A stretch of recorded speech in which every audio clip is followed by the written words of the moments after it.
Don't worry, you haven't made a mistake. It is Tuesday, the 11th of August. Now, normally we're here on a Sunday, but my little friend, she was busy. She was busy on Sunday. So sadly we had to postpone just at the last minute because bless her, she couldn't get, she's superwoman, but she couldn't get back that quick. So we thought rather than just postpone the show to another Sunday, why not do a Tuesday? And you have two Wicked Women's this week. You have tonight, which is all about Beyond the Sixpack. And then you have Sunday's show, which we'll talk about later on. So welcome to Wicked Women. My name's Wendy. I'm your host.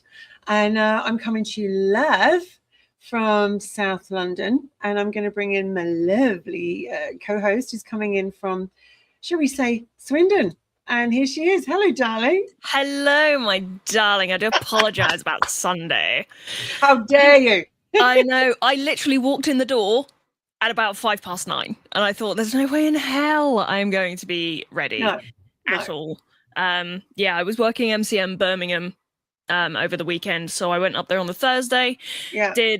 Worked on the Friday, the Saturday, and the Sunday. And then packed everything up and drove back home on the Sunday night. And yeah, I walked in the door at about 9:05 and I know. You were like, I just can't, Wendy. I just can't. And I was like, that's fine. And we sort of postponed anyway. So we thought, well, it's Tuesday night. What else are we doing? Actually, it's probably going to be the coolest night of the week. Obviously, yes. we're on. But it's going to be super hot in the next couple of days, isn't it? It is indeed. It's going to get back up to that, wonderful temperature of 36 degrees, which, the UK infrastructure is absolutely built for. I'm not looking forward to it. Well, they say, I think 35 on Tuesday. No, what did we say? 26 today, 31 tomorrow, 35 Thursday, 30. And I'm just like, no. I mean, I can't deal with it. There's a guy on TikTok and he is awesome. And he keeps going, fuck off, will you? Just I know. Fuck off. I know. I mean, we do have something exciting happening tomorrow, though, because it is the first eclipse of which is a higher amount. Because I know that I think we had one in 2014 as well. But tomorrow is going to be a 90% solar eclipse. And it's the last time we had one of those was 1999, I believe. I remember it. I remember sitting in the back garden going, what's going on? Don't look at it. But that's happening? Really cool. I mean, that's something. What time is it tomorrow in the UK? So the peak is at 7:12 p.m. 7:12. Colleen, we would love to come and visit. Just for your AC, if nothing else. And an ocean. Oof. I know. Tempting me with that ocean. It is so horrible that it is so hot. I mean, we're in a drought. If you look at the UK, it's just brown. It's just brown. It's like drought. And all the animals are really struggling. The farmers are struggling. They're feeding their animals the winter feed already because it's like hay out there. I mean, it's crunch. So people saying, oh, it's summer. No, it's not. No. I've been around this country and this lifetime enough to know that the difference between summer to this Satan's hell that we keep getting now in the UK. I mean, what is it? Our 4th heat wave? Apparently. 5th. And where are we? 11th of August. So we still got another 2 months. No, we have one. We don't know because everything's moving later. This is why the coldest months tend to be February and March now. It's getting to the same way as when I was in Germany. Yeah. It would be snowing on my birthday, and my birthday's the beginning of March. So everything has moved. So yeah. Well, the thing is, I'm looking forward to the Burr months, September, October, November, December, because they're all the best months. They're the best months. I love September. That's September and October are one of my favorites. And I can't wait to see the back. I've never wanted summer to leave so soon. Never ever wanted. It's like, go away. And, and I don't know. My poor dog is like, I can't take my fur off.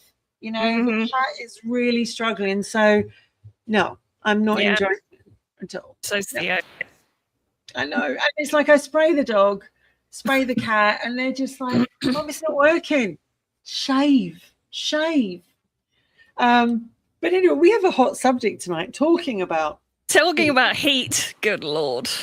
Talking about heat. We have a really interesting show tonight, which I'm sure whenever you're watching this on playback or live, wherever you're watching us from, we hope you'll find it interesting. We are talking about, let's bring the little banner up so people know. Here we are.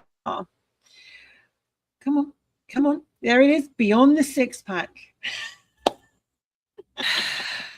I should actually put the banner up behind us because I think it will be very interesting. Let's bring this up. I did put it up here. Where have I done?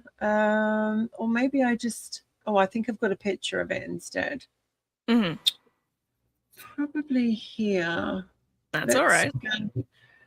There's so many bits and pieces here. Here we are. Beyond the Sixpack. There he is. There's your friend. I mean, I'm not saying he's my fantasy, but hey. I mean, he's bloody close to your fantasy, my friend. Yes, he is, darling. He's very close to my fantasy. But not so much the six-pack. It's the whole cowboy hat, shirt, beard, cowboy. Yeah, it's just kind of like, hello. Cowboy came around twice. You noticed that? Cowboy came around twice. Yeah, I know. I tried not to. Right, let's move him off because I might not get anything done tonight. Let me just remove him off for a minute. So that is what we're talking about. Let's come back. Where are we? That's what we're talking about tonight. And when we're talking about what makes a guy sexy or what women think is sexy about men, everybody thinks we're talking about looks. We're talking about he's a good-looking guy. He's fit. He's got a good body. We're not actually thinking that at all. We're actually thinking what is sexy about a man. And I put a little poll out there, and we're going to come up with some of our examples of fine specimens that we thought were fine specimens. We were like, we went through a whole list on the phone call that we had last week. We basically had our own podcast last week where we just went through both of us on Google going, look at this one, look at this one, look at this one. We came up with a lot of fine specimens for what is sexy. And by no means do we speak for the whole of the population. Absolutely not. But, and of course, for me, my preferences are even more varied. Exactly. Because I like both ends of the spectrum. You're just greedy. I'm not. Greedy. You say I'm greedy. I've been single for most of my life. If anything, it makes it harder. I know the feeling. And it's not like you just want to date anyone for the sake of it. You actually want to date someone who is worth dating. And to be honest, I can count them on no hands, really. But there you go. Just want to say hello to everybody. I need to put my glasses on because I can see. There we go. I can see now. Hi, Leanne. Hi, Ed. Hi, Keith and Joshua and everyone else that's joining us in the chat room. We do know you, and Denise, lovely to see you. We do know you're there, but we just try and concentrate on the show. Otherwise, it really distracts us. So I hope you like it. So what we're talking about is what women find sexy in a man. And what comes out number one? Actually, maybe we should go to number 12. Let's go to 12. Let's go to 12, right? Okay. Apparently, women find sexiest in a man being attentive and making a woman feel desired. How is that number 12? Well, that's what it's come out as, number 12. Because I think that's true, actually. You do want someone to be attentive and you do want to feel desired. Everybody wants to feel wanted. Mm-hmm. And not just in the sexual manner. Everyone wants to feel wanted and desired. A desire. Indeed. But I think these days what kind of happens is you meet someone, there's the love bombing or whatever it is going, and then it just kind of peters off. Or something else comes up, squirrel, and then it peters off, right? Good squirrel. It's like fucking squirrel, right? Fucking squirrel. Fucking squirrel. So next one. And I have to be honest, I didn't put this on the list, but I totally get it. A well-groomed beard or masculine style. True. So, and the key thing there is the well-groomed part, because if you look after yourself, that it's so key. It goes deeper than just a well-groomed beard. Because if someone has this massive bushy thing on their face, it kind of makes you think, well, if you can't care for that, what else do you not care for? Exactly. Do you I mean, yes, grooming is part of it. Do you clean yourself? Yeah. Do you know, and it's a very key thing as well. Do you wash your ass? Like, it's like, if you can't take care of your beard, Ba-da-boom. Do you wash your ass? Like, I feel like that's a valid statement. And you do wonder if it's 1970s downstairs, don't you, as well? Like, you know, you're wondering if the afro is still there, right? You're wondering if it's still there. And I have had that. I know, me too. I remember dating someone who I will completely, you know, keep nameless. And I remember like getting down, and all of a sudden it was like, you know, when the boxes come down, it was like Yep. I've had a very similar experience, and I was asked, what's wrong? And I'm like, if you don't know. Exactly. Right. And I get it. I get it that body hair is a thing, but at the same time, like, it does go both ways. Sure. You know? Yeah. A lot of men expect women to be well groomed, to 100%. not have leg hair, to not have underarm hair. Some even go to the point of, you gotta be bald all over, lovey. And the thing is, most of us aren't. Yeah. Most of us aren't. Yeah. No, I hear. When they expect that, and you're met with a fucking, I can't even think that. Right? It's like, oh, come on, standards. One rule for another. Here we go again. I won't even start about the whole. I won't even go there. But literally, it's got to a point.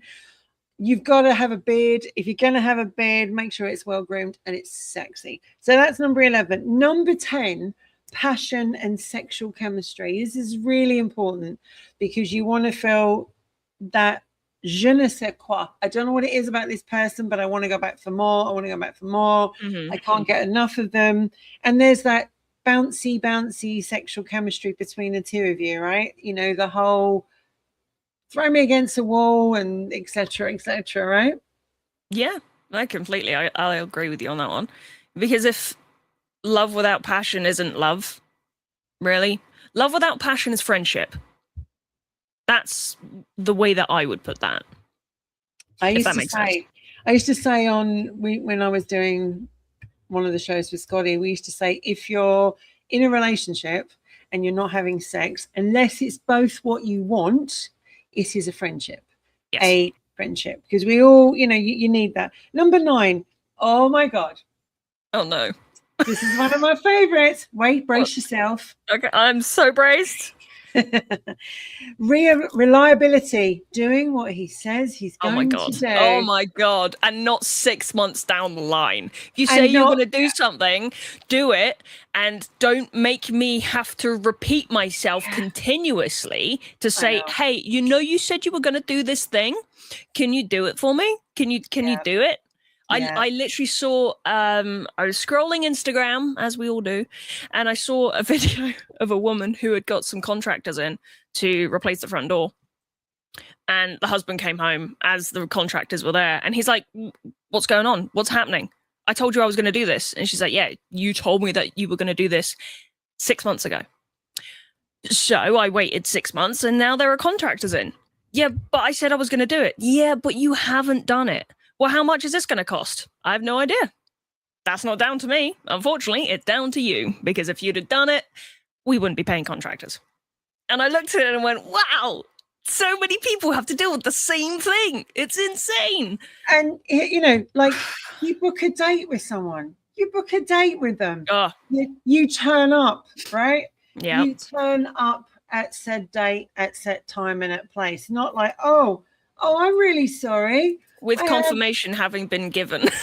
Yes. Or a hangover, whatever the excuse is, whatever. But reliability and also consistency is really, really important. And that's coming up in, I didn't choose this, by the way. This is the poll that I found. So being reliable, if you're going to do something, do it. Say it, mean it, go ahead and do it. Because it's really sexy when a guy or, or woman or whoever it is that you're looking at, they actually say, I'm going to be here. I'm going to do this. I'm going to make it happen. That's really, really sexy. Now we go to number 8, protectiveness without being controlling. So feeling safe, feeling protected without someone controlling you, right? Absolutely. Absolutely. And the key part there is the like not controlling as well.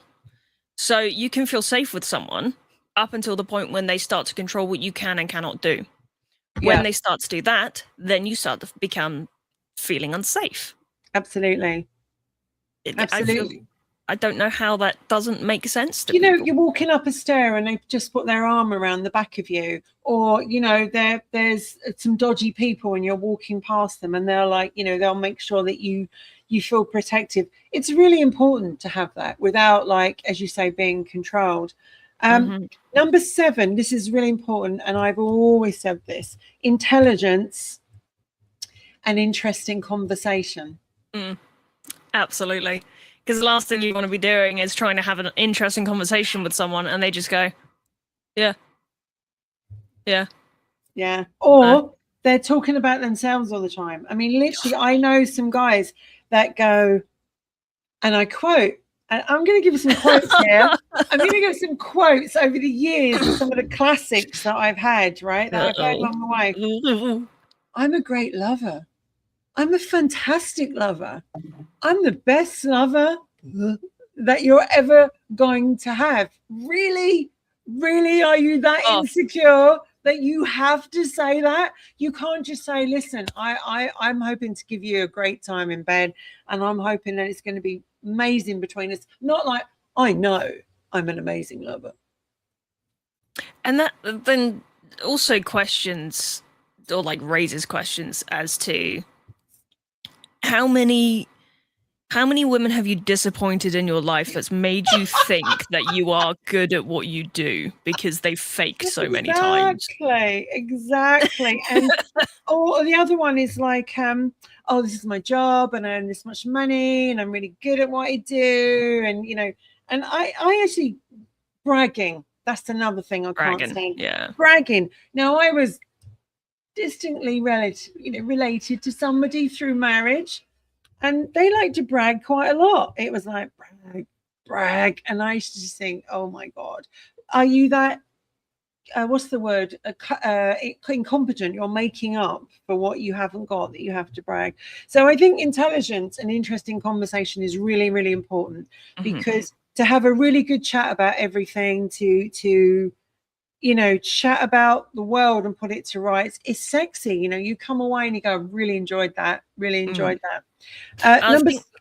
Sorry, I think there's also a difference as well. Like you can be passionate about something, but know when to stop talking about that one particular thing. Yeah. When because if that's all you talk about, right? When you're if you only talk about one thing and you don't make it seem interesting, sure, that's a difficult one as well. I know.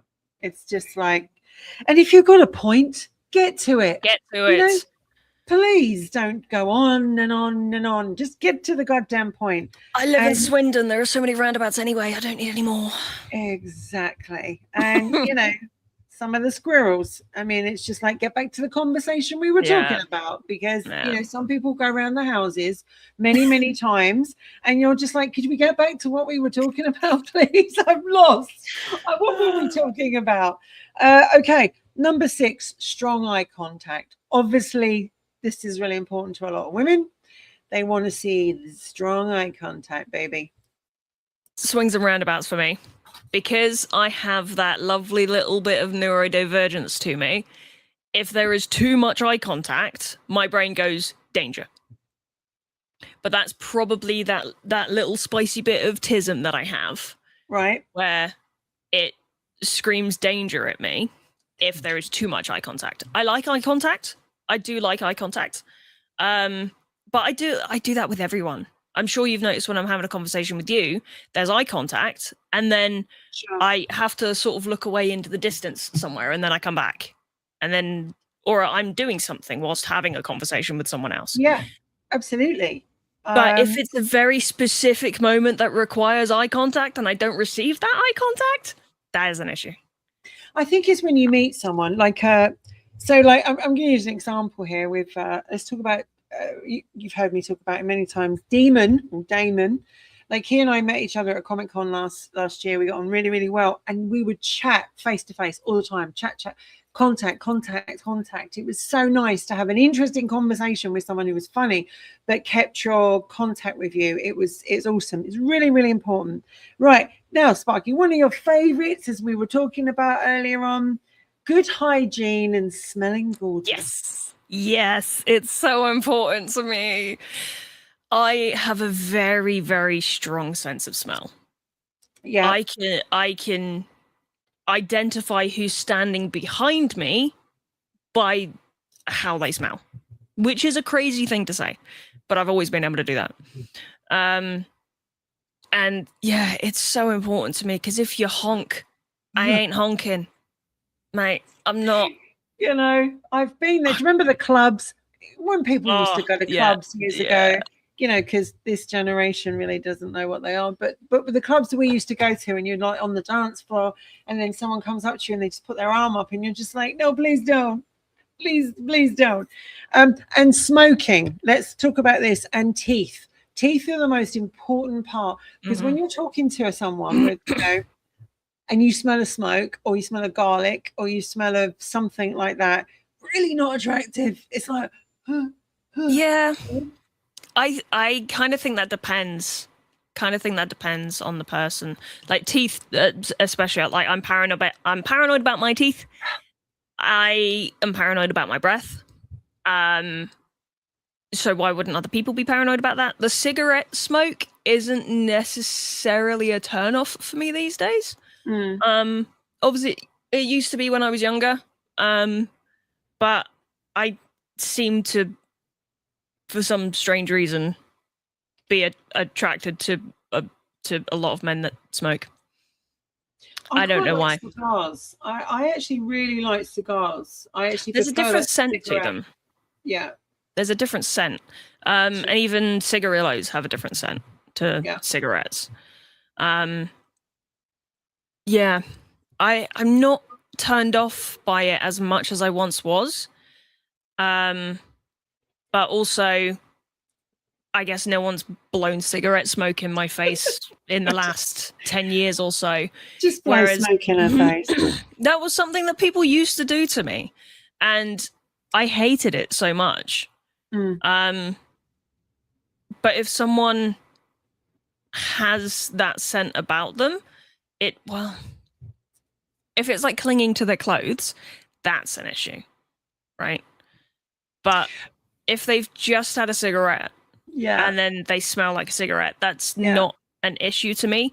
But if they smell like stale cigarettes, that's very much a no from me. Because it goes to the beard, to the skin, to the mouth and everything. And when you kiss someone, when you want to have a really good snog with someone, you know, I remember the days of the 80s and the 90s when you'd go to a pub and you'd come out and you stink of smoke.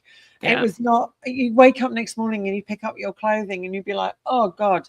But also hygiene, good hygiene, because I mean, how can I put this nicely?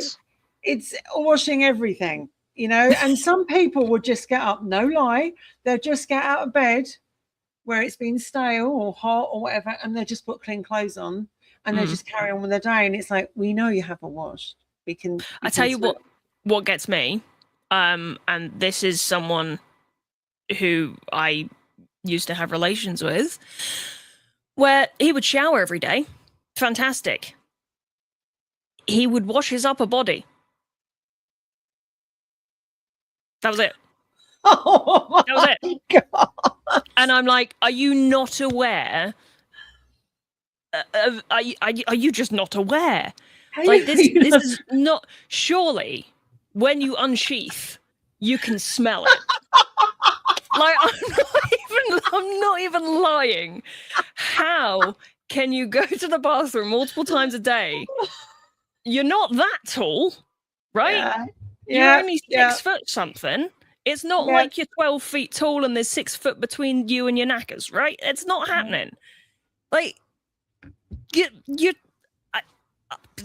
I don't get it. I don't get it. But he literally just used to like wash up here and then expect everything else to clean itself. I mean, that's quite true, isn't it, about the good hygiene? Because you want, when you go around to their house or their flat or whatever, wherever they are, and you walk in and there's no washing up's done.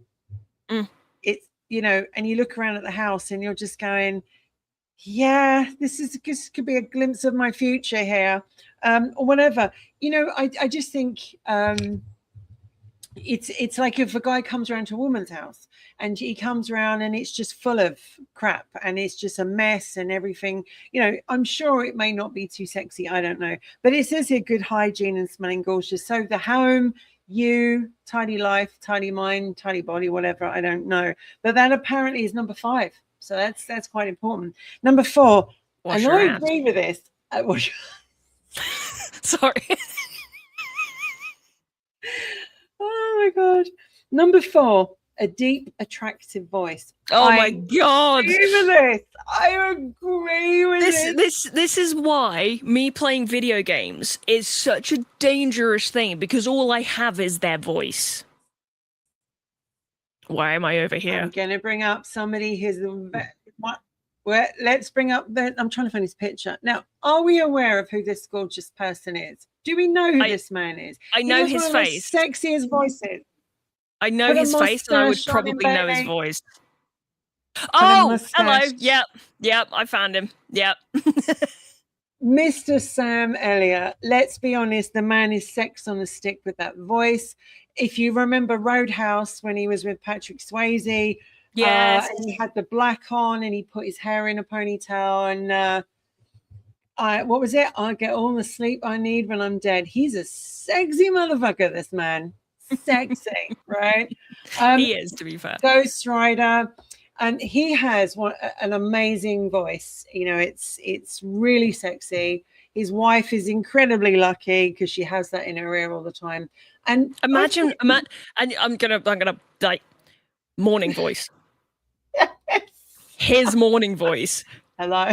Can you imagine? Jeez. I know. I mean, and also, you know, he's in his what was he, late 70s or whatever like that. He still looks fucking amazing. He looks amazing. He looks so good. I will say he does have a bit of Capaldi to him as well. Now, it's funny you say that. I'm going to bring him in. I wasn't going to, but as you brought him up, he does. So let's bring in one of my. This is obviously one of my pervs, Sam Elliott, and I did speak one to of your guy, what? One of my pervs is one of my pervs. One of your pervs. I do like. Is it? Are you saying one of your pervs? I do like giving a little bit of a perv over Sam Elliott. He's very nice. I may have rewound Ghost Rider quite a few times. Yes, I did, and also he was in. I think he was in one of the Yellowstones. I think it was 1893 or something like that. He was really, really good in that. I think so. But he's a good-looking man, and I have chatted to a few men in my life that have had sexy voices, and I tell you what, the voice could get you to bed before the looks will, right? And the personality does. Yeah, completely. So I'm going to bring in this lovely gentleman. Here we go. There he is. There he is. Mr. Peter Capaldi, right? He is a hot man, and I, being up close to him, and I do not have the photograph to show you because I wasn't that. This is a good-looking man. This is a man who dresses well. He dresses well, especially when he was a doctor. He looked really good in the steampunk outfit. He's got that kind of sexy, I'm not going to play around with you. I'm just going to get down and dirty with you. He's just got the same look as Sam. Don't they look alike? They do look very alike. I don't think I can get two of them on at the same go, which is a shame. I can't. But literally, I mean, I wouldn't say no to the way that you said that, my love. Good Lord. I don't know if I can get two of them on at once, but I'll give it a go. Good Lord, woman. So obviously this is Sam Elliott. This is Peter Capaldi. As you can see, you know, both very good, fine, good-looking men. Now, I have met Mr. Capaldi, and Sparky and I will be seeing him in December. And oh yes, we will. She may have to drag me out again because, well, he's fine and he smells so good. Like he did a show and he was wearing a suit. He looks so hot. And when he comes up to you and he's like, "Would you like me to sign anything?" I was just like, "Well, yeah, I've just got so much you could sign." But he was gorgeous. So yes, please, just here. Just here, if that's okay. I have to say, he's got the Scottish accent, and the Scottish accent is hot. Yes, it is. It is. Let's just look at accents that we think are sexy right now. Obviously, Scotland. Obviously, Scotland. You know, probably the best out of all the accents over this side of the absolutely, world. Absolutely. I'd say Southern US. Southern, absolutely. Southern American, absolutely. I actually like Italian too, right? I like a bit of Italian. Okay. I like a bit of Italian. And I also think as well, Romanian sometimes as well. There's that kind of Transylvanian kind of brogue. I like that. So, you read a lot of Dracula when you were younger, then, yeah? Well, every woman's fantasy, right, of having a man come into the bedroom wearing a great looking suit, and you know he's going to pay a lot of attention to your neck, right? That works. That works. You know, I hadn't thought about it like that before, but you're dead right. He's definitely going to pay a lot of attention. Okay, so I need to bring this gentleman in because he's one of Sparky's. And talking of Scottish, how could I not bring another famous Scottishman in? Ewan McGregor. I mean, Ewan. So I first discovered Ewan, indeed, with Star Wars.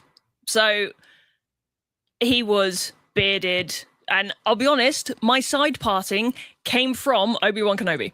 Yeah. So like. Had an impact, you know. But yeah, and then Moulin Rouge. Oh my god! When the last time I came up to yours, I had the Moulin Rouge soundtrack up to like 25 in the Jeep, which is very freaking loud. He's a sexy guy. He's very sexy. He is. He's a very sexy guy, and he seems like he's very down to earth as well. Yeah. He's not high and mighty. He's not none of that. He does well. He's good at his job.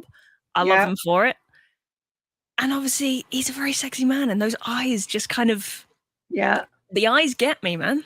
The eyes get me. I like it when he says that he was in a car one day in God.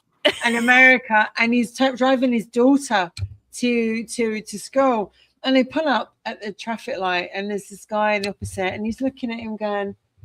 That's fucking Obi-Wan Kenobi. That's fucking Obi-Wan Kenobi. And I'm just like, oh my God, the man is gorgeous. So yes, Scotland, definitely. You win. Now I have to bring in, where are we? Number 3, kindness. Let's take Mr. Ewan McGregor off for a little while. Getting hot in here. Indeed. Kindness and emotional intelligence comes in at number 3. So feeling and I think a guy who's got compassion and he's intelligent emotionally. There are so many men out there that think they're emotionally intelligent. You're not. I hate to tell you this, but you're not. And I'm not being horrible or mean, but it's like, go and read up on it. Go and see someone like Dwayne Classen and listen to what he's got to say about emotional intelligence. Doesn't mean that you have the greatest of life. It just means that you know so much more. But kindness and compassion costs nothing. That's for sure. And like awareness of other people's feelings, emotional state, and that kind of thing. I think this is where, if you tap into your empath abilities, it actually helps quite a lot. And for someone like me, who is continuously in that zone, people not having kindness and compassion confuse the hell out of me. I get so confused. It's not sexy, that's for sure. It's definitely not. Like, why do you feel... I mean, there's a difference between kindness and compassion. Yeah. And... okay, I'm going to use myself as an example. I could be really horrible to someone because it's funny. And people know that I don't really mean it. But I'm still kind and compassionate. But if I'm taking the piss out of someone because it's funny, but they know that I don't mean it necessarily, does that make sense? Because I know that there are certain characters that I like who are complete and utter assholes. And for some strange reason, I'm like, you know what? I don't care. I don't care. I don't mind. And that's one of the voice actors that I like as well. Go. Who is this? I'm bringing in this gentleman here. Let me because I have to remove this again to bring this in. Who is this lovely gentleman? I would imagine this is Walton. Walton Goggins. Walton Goggins. Oh my goodness. I think he's very sexy. He is kind and compassionate and has a wonderful voice, and he is very clean, and I'll be honest, he's one of my new ones. I am late to the Goggins train, as my friend says, because he plays the ghoul in Fallout, in which he is in full prosthetic makeup and is like, he's a ghoul. But I love him. I love him so much. What makes him sexy to you? Again, the voice. He's got this... especially as the ghoul, he's got this deep voice, very southern. He's a Georgia boy, so he's got that southern accent. He has an amazing relationship with his mum, which again is a rare thing. And I saw a clip of him on, I think it was on SNL. I think he was hosting SNL, and he brought his mum up, and they were dancing together, but they were clogging, which is basically like tap, but the southern style of tap. And he's just such a wonderful person, just in general. And that makes him sexy because you see the connection he's got with his mum. And also dancing. Like women, we love men that dance with us. Yes. Around the house, in the bedroom, wherever. We love that. We think it's really, really sexy. So this is this lovely gentleman. Let's bring him out and bring us back. So the next one, and actually I didn't, when I first saw this movie, and these people are going to think this is a strange choice, but when I first saw this movie years ago, I fucking loved this guy. I liked him as Christopher Columbus in 1492. I know he has a bit of a troubled reputation, but I thought he was really sexy. And he actually comes out with this immortal line halfway through the movie Green Card, and that's Gerard Depardieu. I actually think this guy, when he turns around and he actually says to her, "You need to fuck." Oh my God. You know, you have a cucumber. You know, his accent is so sexy. It was a beautiful movie between Ally McDowell and him. They did an amazing movie of it, and it was about Green Card. And obviously, like, she married him so he could stay, and they fell in love with each other. And actually, he's not your typical guy. I mean, I know he's got a troubled past and etc. etc. But I actually thought he was really sexy because he wasn't a sexy guy to look at. He carried, you know, he was carrying some weight. Not that it was really bothered me, but I love the way that he, in the movie, he just comes across as, I just loved him. I thought he was lovable, and I thought he was very, very sexy, and especially with the immortal lines. Have you seen the movie? I haven't, no. It's really good. Great soundtrack. And there's a really, this is the end scene, actually. This is the end scene, and they work really, really well together. And I actually thought he was just awesome in that movie, because what number 2 is if I can just move my lovely Gerard out the way, is a great sense of humor. Oh, yes. Number 2 is a great sense of humor. A guy who can make you laugh and laughs at himself. Yeah, completely. And not laughs at you. Yeah. Right. That is not sexy. That is another Walton thing as well. Some of the stuff he's been in is hilarious, and the characters that he plays are incredible, and he plays them so well because he's so good at what he does. Yeah. But yeah, humor is such a huge thing, especially for someone like me, who I live on humor. Yeah. I try to make everyone around me laugh. If someone can make me laugh, that makes a big difference, because it's kind of, it doesn't happen often where I actually feel like I'm laughing because I want to laugh. Most of the time, I laugh out of awkwardness. Someone thinks they're being funny, or something like that, and I go, well, this is probably the area that I should laugh. And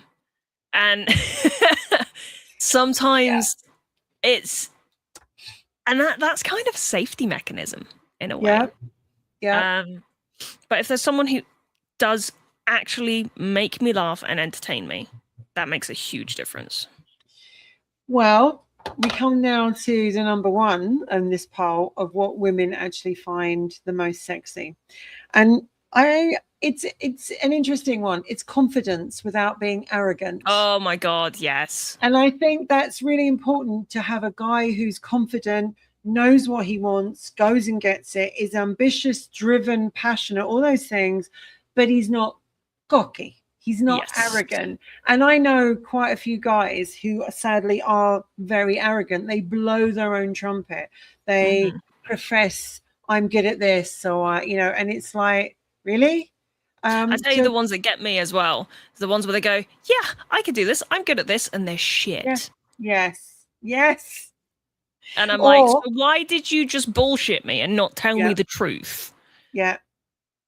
Or the other one is like, so, when I'm great with everything, like I'm a great dad, I was a great husband, I'm a great boyfriend, you really want to date me, you'll never meet anyone like me, I'm the best, and it's like, are you selling yourself a lot? Why do you need to sell yourself that much? Maybe they're insecure, I don't know, but confidence without arrogance. So that was the list of what we done. And an interesting thing that I want to bring up before we come to the other one is, what do straight men, because obviously we're looking at women, what women find attractive about guys, but what do straight men think women think are attractive about themselves? And believe it or not, the first one was muscles and a fit body. They believe that we want you to have muscles and a fit body. They think that is to look good and to feel good. The second one was height, and I agree with that, because having been on a dating site, they all come up and go, oh, you're taller than me. You're taller than me. And if, normally I won't date anyone who's taller than me. And I'm like, what? Really? Because have we seen things like Rod Stewart and Penny Lancaster and Tom Cruise and Nicole Kidman? I mean, what is the problem with height? I think it's them feeling like they're inadequate. It gives them a feeling of lack of strength as well. Yeah. I mean, I don't know. We're all the same size in bed, darling. Indeed. That's horizontal. It works exactly. The same way. So men think the next thing that women like is money and status. Would mean because we're gold diggers or whatever? But we're all gold diggers. Do you not know that? Apparently. Every single one of us on this planet is a gold digger. Number 4. being handsome. They want that. They want, and to be fair, we are drawn by physical attraction. That's probably the thing that pulls us in when you first look at someone you don't know. Number 4 is a handsome face. 5 is confidence and dominance. Dominance. Let's look at that one, shall we? Let's look at dominance. Oh, there's such a difference. There is such a difference between confidence and dominance. And dominance where it's requested more than being controlling and coercive. Yeah. Because there's such a difference between, I'm going to say, organized dominance. Yeah. Where it's actually wanted, rather than someone who says, you're going to do what I want you to do, because that's control and coercion, not dominance. But unfortunately, there are a lot of people who don't understand the difference. Well, and it pisses me off. Is like, we don't, if you're going to be dominant and take control, etc., that comes back to the same thing. Being confident about yourself means you're comfortable in your own skin, you're comfortable as a person, and that doesn't mean you have to push it out there so much that the woman feels, hang on a minute, calm down. I do worry that we're all being shown different things. Like, this is what men think that we want. The next one is a full head of hair. No, that doesn't matter. That doesn't matter. I have to disagree. It comes down to the confidence of how you wear it. Well, you see, I disagree. There is someone who I haven't put on there. You know who they are. I'm not mentioning them. He doesn't have any hair on the top of his head, and I think he's handsome. Okay, and that's just I don't understand. It's down to the but maybe this is just me of being a very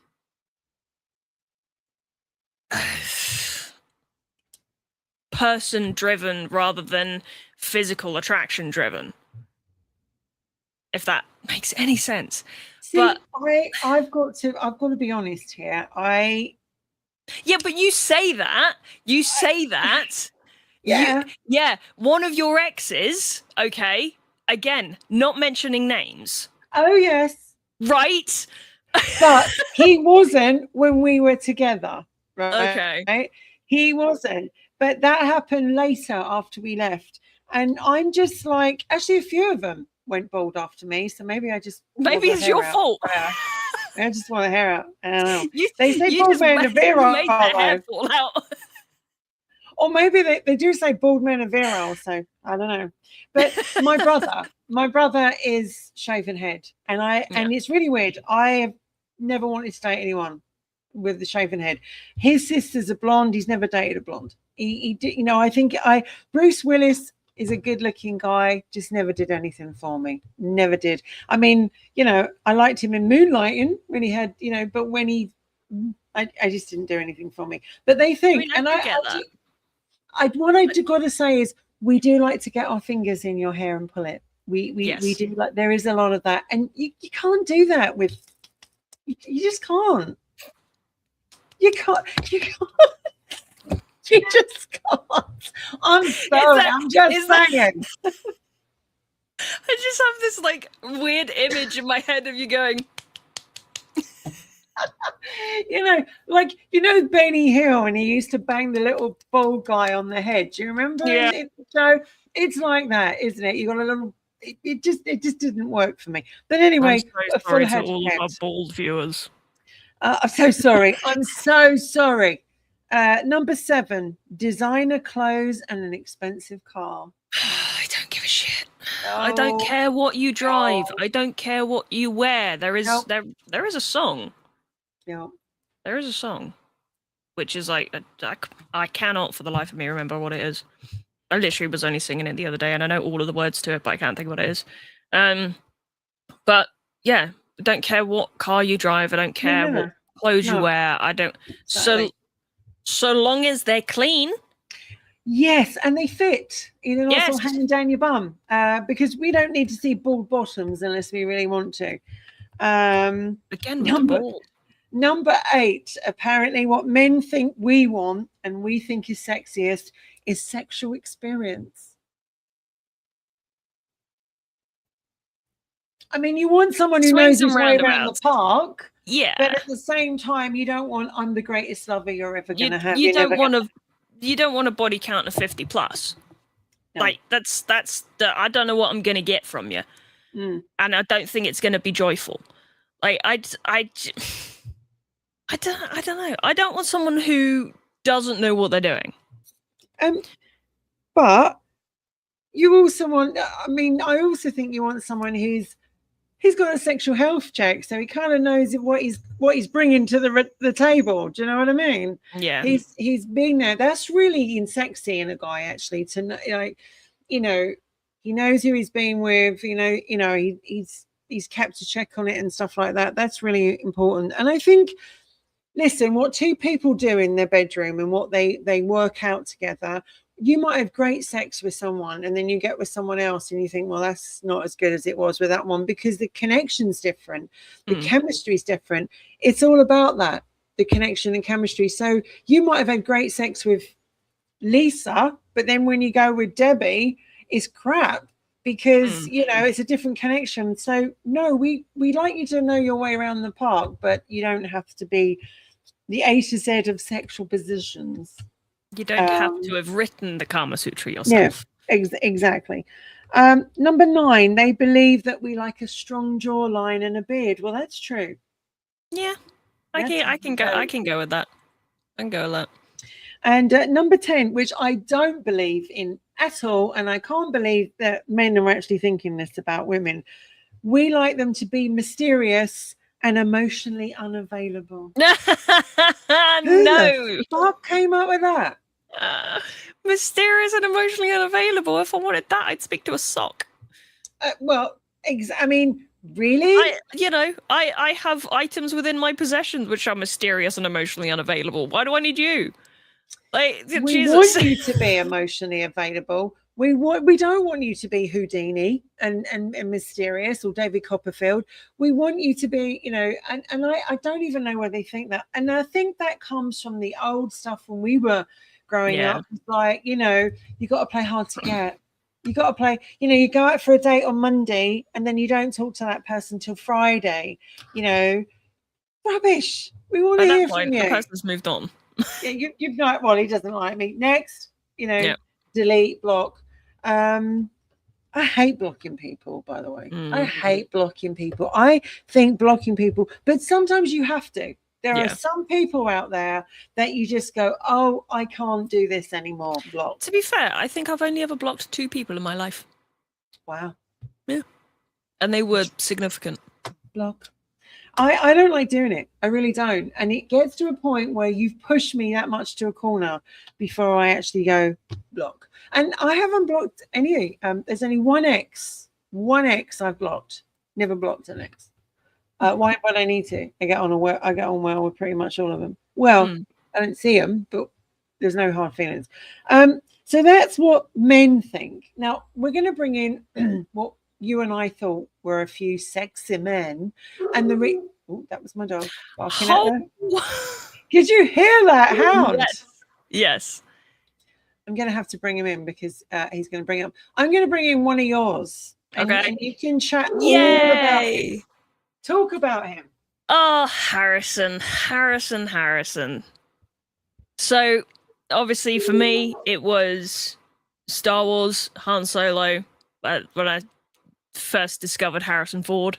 And then that led on to Indiana Jones, Blade Runner, so on and so forth. Had quite a few years when I was quite obsessed with Harrison Ford, actually. I'm not going to lie. And even to this day, I do think he's a very sexy man. I don't care how old he is. I really don't.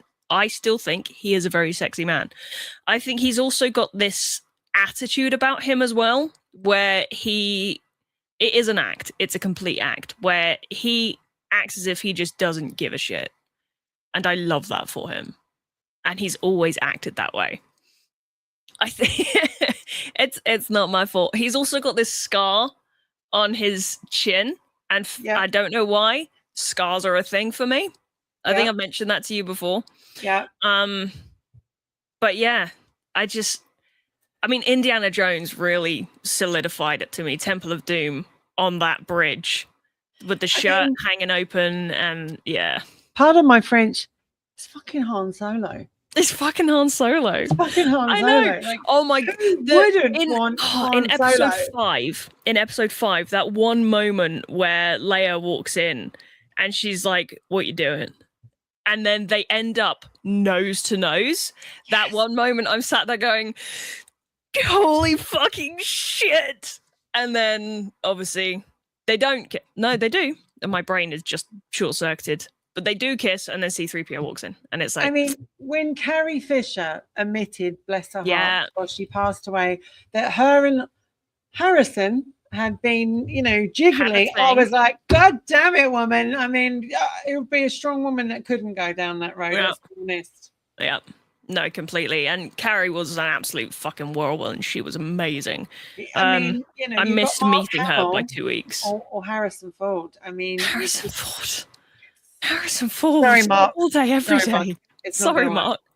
I'm really sorry. You're not sexy, Mark. I'm sorry. Well, I mean, some people. I mean, it's his voice as well. Absolutely. He's got that gruff, deep fucking. Yeah. Yeah. He's got that really fucking great voice. But he doesn't say he's fucking Han Solo. I'm also going to bring in, while we're talking about another one for me, I'm going to bring in this fine looking man. Yeah. Mr. Skarsgård himself. This is a god, right? When you think of Vikings, this man comes to look at the face, the chiseled jaw, the beard, those blue eyes. He is gorgeous. And True Blood, when I saw him in True Blood, I have to tell you, I had the best sex of my life. Probably when I was watching True Blood. I was dating someone at the time, and it was, we would just pause, stop. He's a fine looking man. He has a bottom that you could crack nuts on.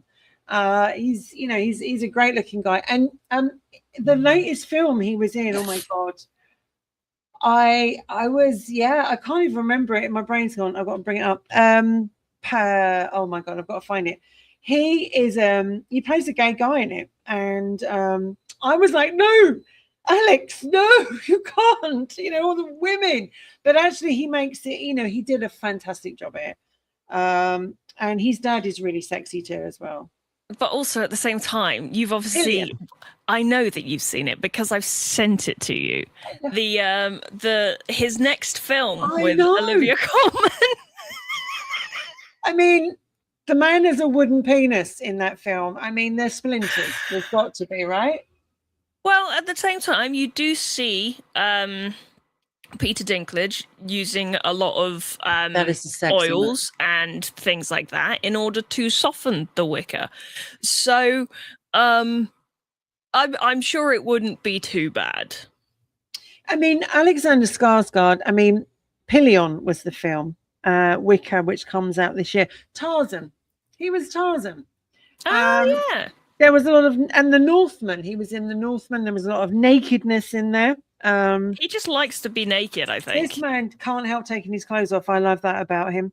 And he was also in, let me bring up what else he was in. What was Murderbot.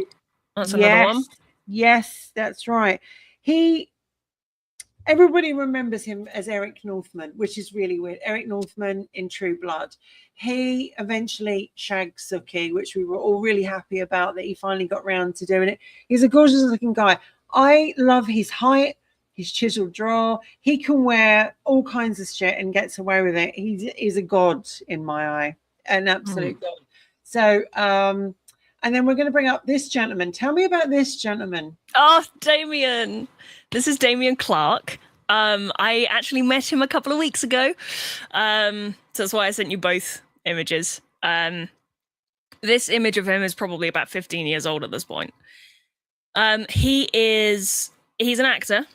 But one of the main things that he's known for is playing Handsome Jack in Borderlands. And I have 2 tattoos, Borderlands Vault symbol, and this is Handsome Jack's tattoo, which I have on my body because I love him so much. He's fantastic. He's got an incredible sense of humor.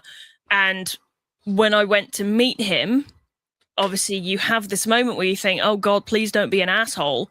And he ended up being one of the nicest people I have ever met in my entire life. And he's now grey all over. He's got like a white beard. He looks absolutely incredible. And I didn't realize how handsome he actually was until I was stood in the line and went, shit, I need to talk to this man now. How do I do this? But again, from a video game aspect, I love video games. That's what I do. That's why I have this kind of setup. And he is one of my longest standing favorite voice actors for this character that he plays. But he also plays so many different characters within the Dragon Ball series as well. And he's so good at what he does. Again, it's being good at what he does that makes me even more attracted to him. And you and I have been quite lucky because we're in around the Comic-Con sort of scene, and we've met lots of people in our time, and some of them disappointment, some of them not. This gentleman as well that I'm bringing here, obviously one of my favorites, Mark Pellegrino, Lucifer and Supernatural, one of the nicest men I've ever met, one of the most kindest, compassionate men I've ever met. He was incredibly friendly, incredibly generous, and he went out of his way. What else, and when someone jumped all over the car, he actually came to see me and said, I'm so sorry, come here, let me give you a hug. And I was like, they can jump on it even more now. He's a really lovely guy, and he gets a bad rep. And it's really a shame because the man loved his dog. He loved his dog so much that when his dog died recently, he was heartbroken. And it was always pictures of him and his dog. And my heart went out to him. So Mark Pellegrino, striking. Look at that jawline. The strong eyes. He's a good-looking man. He's a fine, good-looking man. And because I can't bring him up without bringing this other fine specimen up here. Yeah. Jensen Ackles. I mean, let's be honest, ladies. This man is also a god. In a lot of people's eyes. He is sexy as fuck. Yeah. He just is. I don't know. I'm sorry. You know that I'm more of a Crowley, so I know. And I understand that, but when Jensen, out of Jared and Jensen, when they're doing the show as Sam and Dean is actually softy. And when he's with women, he's a complete softie. And you got this tough guy exterior, but he's very protective of his women and family. He's very sexy, but he's a softie underneath. And I love that he portrayed Dean like that. He was a tough guy, but underneath that, he was very soft. He's a good-looking guy. His wife is incredibly lucky. And I just need his signature on my car, and then I'll die a happy woman. Very, very good looking man. I also want to bring in, let me see, who else have we not brought in tonight? Oh, okay. Now this guy, I never thought was sexy when I watched him in Doctor Who many moons ago. I didn't think he was sexy. Thought he was good, funny, but I didn't think he was sexy. But my God, has he surpassed this man is sexy. If you're watching him on House on the Dragon and he had a sex scene in the first series, the man was buff for a start, great bottom. And he's a really, really sexy guy. And that's a Mr. Matt Smith. He's a very good looking guy. He's fine looking man. And he plays Damon in House of the Dragon. And when he starts talking High Valyrian, and he's riding his dragon. I mean, I watched an interview with him recently, and they said, "Come on, man, what's the difference between you and Jon Snow?" And he goes, "I've got a fucking dragon." I was like, Oh my God. He swears like a trooper in all the interviews in America, which they hate because they're like trying to bleep him as much as possible. He's a sexy guy. What are we thinking of Matt Smith? I mean, yes, he's got the jawline, but again, like my main thing for him was Doctor Who. Yeah. And I couldn't get behind him with Doctor Who. I don't know why. I was the same. But I think Matt Smith is going to be one of those that as he gets older, he's going to grow into his features. He's a fine wine. He is going to get better the older he gets. And you can tell that with his jawline, how angular his face actually is. Yeah. And he does have a very he's got a very square hairline as well. If I don't know if that makes sense, but his hairline goes straight across and then down, which works for his face. I'm doing a full analysis on his face right now. He's also a genius. I mean, this man can put himself to any role. He did a drama lately with he was a bad boy. There was lots of swearing. There was lots of sex in it. And I think what's sexy about Matt is that he's funny. Yes, he's good looking, but he's funny. He's confident, but he's also got that kind of nerdy kind of look about him. He's also, I've seen him with kids. He's awesome. He's awesome chatting to him. He's very kind. He's brilliant. And I just think that he's going to go from strength to strength. He's surpassed. I actually never thought I'd say this because I was a Tennant fan, but actually I'm now a Smith fan. I've met Tennant. I've met David Tennant. And disappointment. Nice guy, chat to, skinny as a rake, cut yourself on him. But Matt Smith is he's more rounded. I really like him. So he's very, very sexy. So he's got the kind of muscles and height. He's got that confidence. He looks like he can give you a good time. And he looks amazing, you know. So we brought him in because we were talking about him the other day and we were going through all the doctors. Do you remember? Yeah. Which doctors we would actually find attractive. We were going, would we do any of the old Doctor Who's? And I was like, no, I don't think I can. And you were I don't think I can. You were like, what about Tom Baker? No, I said to you, what about Tom Baker? He's got that because I know that he can't. Yeah, I know that he tends to be one of the more popular doctors, which is why I said to you, well, what about Tom? Yes. I mean, he just got that naughty, he's got that naughty thing, hasn't he, about him whatsoever. I've saved one of them to last, but I'm actually going to bring in what women find the least sexy in a man to end our show. There are 12, so bear with us. Number 12, refusing to communicate or take responsibility. Take fucking responsibility, for Christ's sake. Oh my God, it's not my fault. Yes, it fucking is. Who else could it be? Like, oh, I'm not able to, or I can't, or, you know, yes, you can, you know, be a man. Be a man.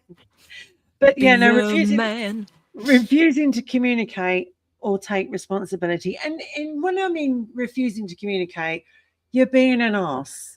You're just being an child. You don't want to talk to someone, say you've got your big lip out, and I'm not talking to them. No. And or you take yourself off into another room or into another building, just to avoid any kind of conversation / confrontation, as it would end up being, because you've decided to not own up to things.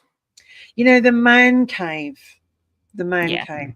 So that was number 12. Number 11, sending unasked for sexual photographs. I have received so many of these in my life and I really don't want to get any more. The dick pic. Why is it such a thing that apparently they think we want? Yes, I know. Like, do we really need to see your penis? Wouldn't we rather it be a surprise? I think I'd rather it was a surprise. But some women, I've got to be fair, some women get off on it. They like it.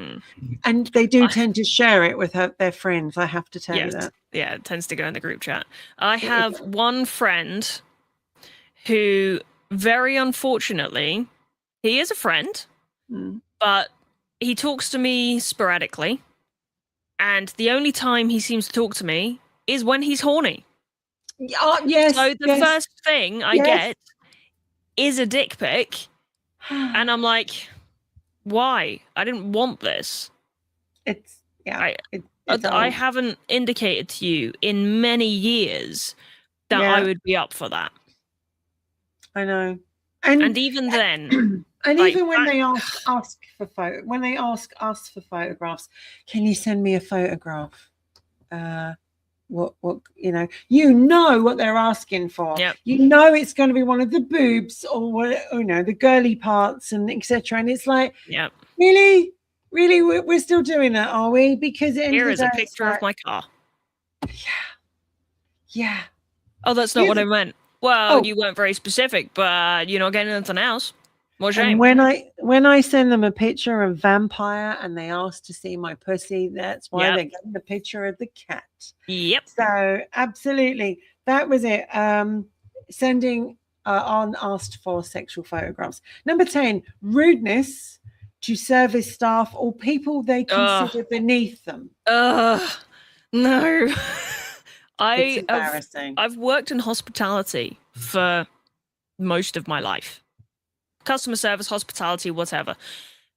Everything I've ever done has been to the benefit, as such, of other people, including working in the entertainment industry. So if you're speaking to them in that way, you are speaking to me in that way, and I will not put up with it. I will not put up with being spoken to like that. And I will not put up with you speaking to other people like that. They are doing their job. You have walked into this establishment. If these people were not here, you would not get served. So why the fuck are you being an asshole to them? Yeah, it's not attractive. It's like, that's really not good. Number 9 is probably one of my biggest bugbears.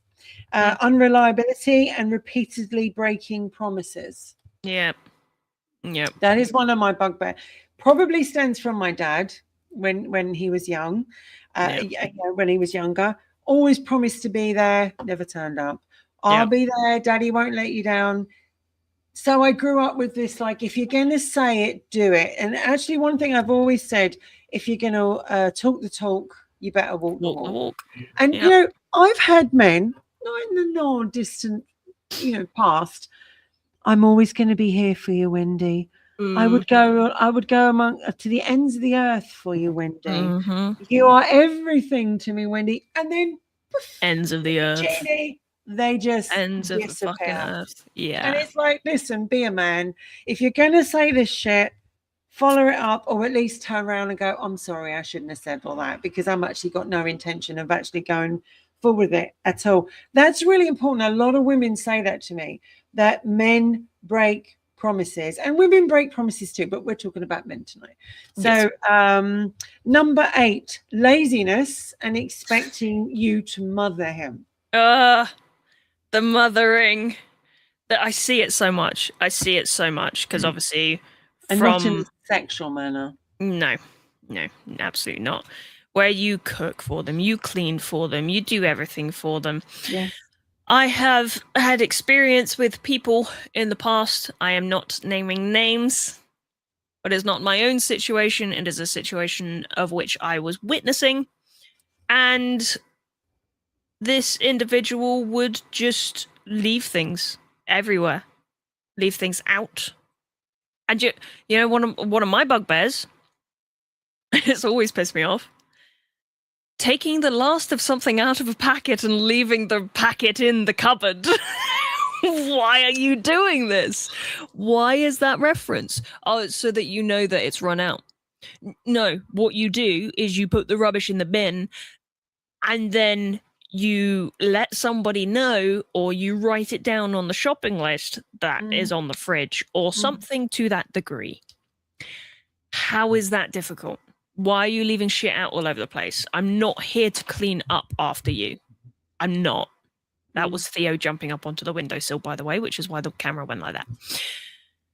I'm fed up of it. I'm fed up of witnessing it and seeing these things happen. Why do you think that other people are there to clean up after you? That is not the case. And it also pisses me off as well when you see people walking down the street and they just drop shit on the floor. No. Why are you doing that?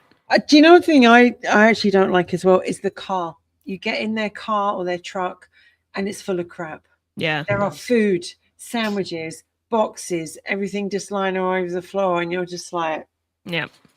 Because you're thinking, if that's the car, now don't get me wrong, we've all had messy cars from time to time, but it's like some of these people pride themselves on how much they can get in their truck. Laziness is, not an attractive quality. An attractive quality. Number 7, disrespecting women, especially former partners. If you ain't got nothing nice to say, don't say anything at all. And if you're going to say it, at the end of the day, you can tell someone what happened. You can tell someone what happened and say, look, it broke me in half, whatever the situation. But I think some men really go into town. They really enjoy it. They were a bitch. There was this, there was that. But we do it too. We're guilty of that just as much as women. Number 6, being emotionally unavailable. Yeah, I need someone to have some kind of an idea as to who they are, and it's just one of those things where if someone is emotionally unavailable, my brain switches off and I'm like, cool, bye. I'm done. Yeah, I agree with you. Number 5, and I've experienced this in the recent times, love bombing followed by withdrawing affection. Yep. Why would fuckwit A and fuckwit B, using that as an example, when you love bomb someone, it says a lot about you more than it does about the person you're love bombing. Why do you feel the need to love bomb? And at the same time, you can be nice, you can send lovely compliments, you can be incredibly attentive without boom, boom, boom, boom, boom, boom, boom, boom, boom. And it can also be very dangerous because the person who's receiving them can either feel incredibly overwhelmed. I'm lucky I don't feel like that. I'm one of these people that is like, that's really nice, but but some women will feel very threatened or very overwhelmed, as in, this is creepy. Other women, like myself, really don't. It doesn't really bother me at all. I tend to switch off. But why love bomb and then withdraw affection? Because I was really into you. As I said, you're the apple of my eye. And I think the world of you. And then, Jeannie, gone. Crazy. And the thing is, be a man, be a woman, just come up and say the reason why you're withdrawing affection and done with it. So much more easier. Number 4, controlling, possessive, or jealous behavior. I have had red flags from people before I've even dated them, before I've even gone on a date with them. And if that's what they're like before I dated them, don't want to go on a date. Yeah, because there's so many things, so many ways of seeing what someone can actually be like. And the thing is it could be the tiniest little thing which someone might have let slip to begin with. But if you see it, you can see that that's what they're going to be like for the rest of the relationship. And if anything, it might get worse, and which it's just going to be hell if that happens. And that being in that situation is not going to be a good situation whatsoever. So just fucking run for the hills. You got to run for the hills at that point. That's crazy. I really don't understand. Sorry, why. I had to mute that because there was a police car. It was so loud outside. That's fine. Number 3, dishonesty, secrecy, or mixed message. This is really important because trust is everything. Yeah. If you do not trust now, let's have a look at dishonesty, shall we? Because it's one of my favorite little topics to talk about. It's okay to tell a white lie. Does my bum look big in this? And does this suit me? Darling, your bum doesn't look big, but that looks better on you because of whatever reason, whatever. And then if you're me, I like your bum looking big. So I don't know if this is going to be the answer that you want. Exactly. Secrecy or mixed messages. Why would you need to be secret towards someone you love and care about or want to date? Why would you need to be secret? The only reason I can think of, a valid reason, I should point out, is a surprise of some description. That would be the only thing. If you're surprising me, amazing. You can tell a little white lie. Oh, we're going there? Cool. We're not actually going there. We're going somewhere completely different. That kind of thing. That's fine. If you are outright lying to me about what you're doing, where you're going, who you're seeing, I'm not even saying that you have to tell me those things. But if you're specifically lying to me about it, there is an issue there. Why do you feel the need? Don't you just hate people that say one thing to you and then one thing to someone else behind your back? And it's like, what the fuck are you actually saying? Right? At the end of the day, don't do that. Don't do mixed messages. Don't do bullshit. Whatever you say to me, say to them. Don't be telling different people mixed messages, because in my time, I've heard one thing from their friend, one thing from them. And it's like, you're sitting somewhere in the middle trying to work out what's the truth is. Just be yourself. Say the same thing to them as you would them. And I say to people, I'm really sorry if you don't like what I say, but I come out and say it. And I am very blunt and very down to earth. I won't say anything behind your back that I'm not going to say to your face. That is me. And I can't bear two-faced people. That they act as your friend and they're really into you, and behind your back they're like with the knife. That is not cool. In fact, that's not sexy at all. And I think when you find out, whether you see a phone message, whether you see Facebook Messenger, WhatsApp message, you're suddenly like, what the fuck is this? I really don't know this. So yeah, dishonesty, secrecy, and mixed messages, not sexy. Number 2, arrogance and constantly talking about himself. Yes, completely. We find that the second least sexy. Yeah, very much so. The arrogance is just, I can't comprehend it. My brain just struggles with it so much. But they don't realize they're being arrogant. You do know that, don't you? They don't know. They're in their own little. But then that's a form of arrogance. How do you not understand? Narcissistic. There is also that. And then that obviously leads into me trying to involve myself in the conversation and them talking over me. Confidence is sexy. Being arrogant isn't. Yes. And I find when a man talks about himself a lot, is he really insecure? Does he really need reassurance or reaffirmation that he's enough? Or is he really trying to sell himself to you because he feels unwanted and undesired by someone? And he thinks that if he makes himself sound the best to you, you will want him. You never know what goes on inside someone's head, though. No, absolutely not. I mean, one thing that I've found before, this probably leads into something previous, but I once had someone say to me that I would never find someone as good as him. I would never find someone who would love me as much as he does. But again, that's control and coercion, which I can see now. Yeah. And that was the trying to keep me where I was kind of thing. And I can see that now. Obviously at the time I couldn't. But again, it's an arrogance thing. It's a big part of the arrogance thing as well, where he thinks he can get away with it more than anything else. And also someone who can't admit they're wrong and say, I'm sorry. Because we all make mistakes. We all fuck up. We all say the wrong thing. And actually someone who actually says, I'm really sorry I hurt you, or I'm sorry, that is actually very attractive. And it's not very attractive when they can't admit they're wrong. And no one likes to admit they're wrong. Let's be honest, nobody likes to admit they're wrong.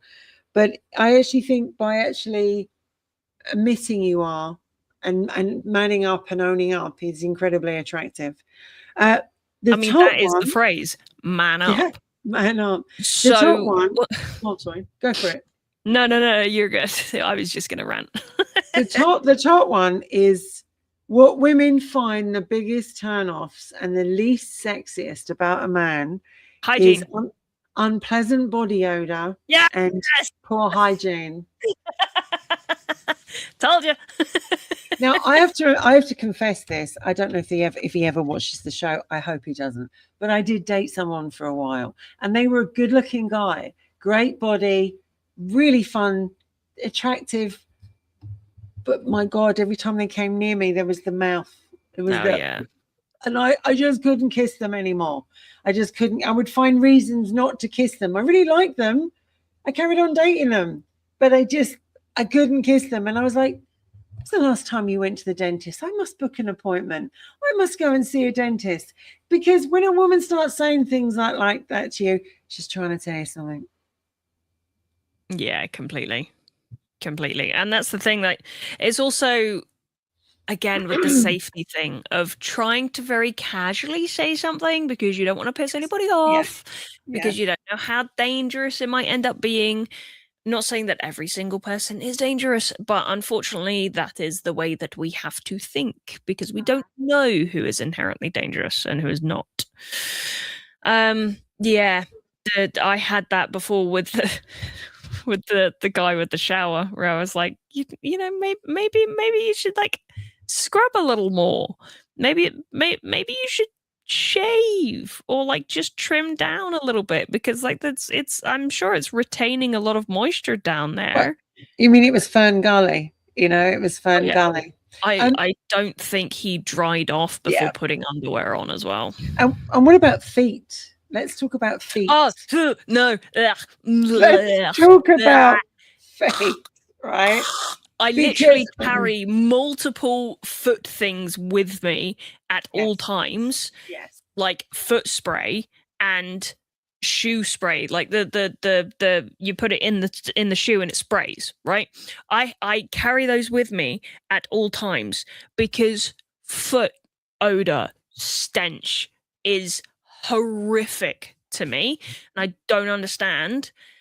The fact your foot is on the floor and my nose is up here and I can smell it.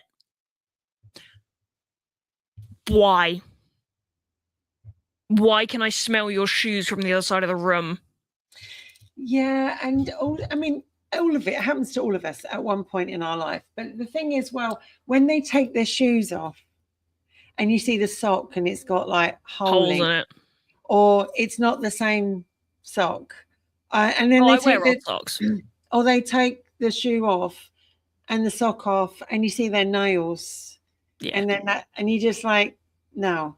Feet are sexy. It's like hands. Men like women sometimes, and you know, mostly with nail varnish on or whatever.